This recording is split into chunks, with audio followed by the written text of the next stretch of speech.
The Republic Institute melakukan survei pada 1.225 orang yang tersebar di seluruh kabupaten kota di Jawa Timur. Hasilnya, 47,6% responden mengaku sudah divaksin, 27,9% belum divaksin, dan 20,4% responden mengaku tidak mau divaksin. Survei menyebut, sebagian yang tidak mau divaksin tinggal di perkotaan dengan tingkat pendidikan terakhir SMP. Jika melihat penduduk Jawa Timur sebanyak 40 jutaan orang, maka 20,4% warga yang tidak mau divaksin ini berjumlah lebih dari 8 juta orang. Vaksin mereka anggap akan membuat tubuh menjadi sakit.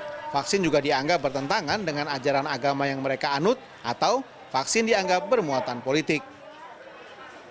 Kalau kita lihat data yang kita miliki, kan saya sudah jelaskan ada yang menolak itu tertinggi di mana. Misalnya di data saya itu ada di Madura, khususnya di Pamekasan itu menolak. Nah, misalnya masyarakat itu mendapatkan informasi-informasi yang bercampur dengan informasi yang mungkin ini bercampur dengan hoak. Jadi ya informasi yang didapatkan itu tidak utuh terkait dengan COVID.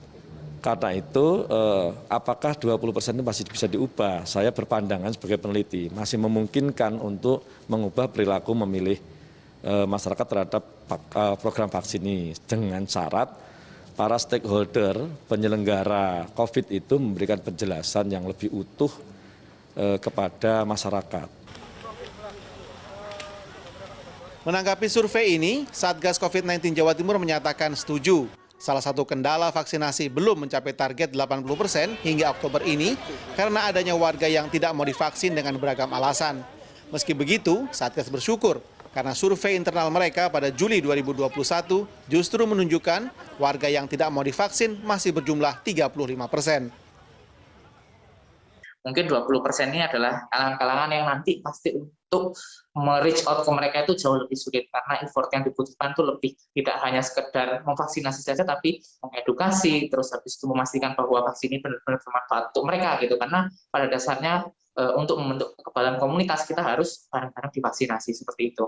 Ini akan terus kita kejar dengan berbagai macam cara ya. Vaksinasi di Jawa Timur memang belum mencapai target 80%. Hingga Oktober ini, total jumlah vaksinasi baru mencapai 24 juta atau 53%. 16 juta vaksinasi dosis 1 dan 8 juta vaksinasi dosis kedua. Rangga Umara, Miki Peresia, Surabaya.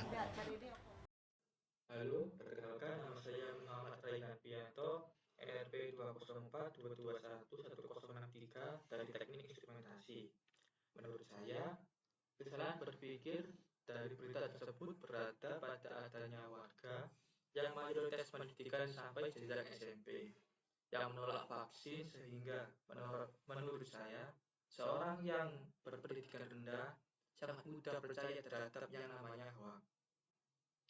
Berita hoax yang diterima adalah setelah divaksin banyak yang meninggal atau sakit parah, padahal fakta yang saya ambil dari web www.merdeka.com, efek vaksin serius diterima oleh 42 dari 1 juta orang dan efek vaksin ringan sebanyak 5 dari 10.000 orang.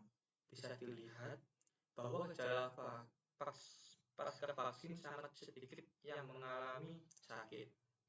Mungkin saja orang yang menerima vaksin dan terkena efek sampingnya mereka memiliki imunitas yang rendah sehingga gampang terserang sakit. Pada 11 Januari 2021, vaksin sudah diberi izin oleh MUI untuk disebarkan sehingga bisa dilihat bahwa vaksin halal dan aman digunakan. Bukti saja akhir-akhir ini setelah vaksin digalakkan oleh pemerintah, kasus COVID menurun. Ini bukti bahwa keefektifan dari vaksin tersebut.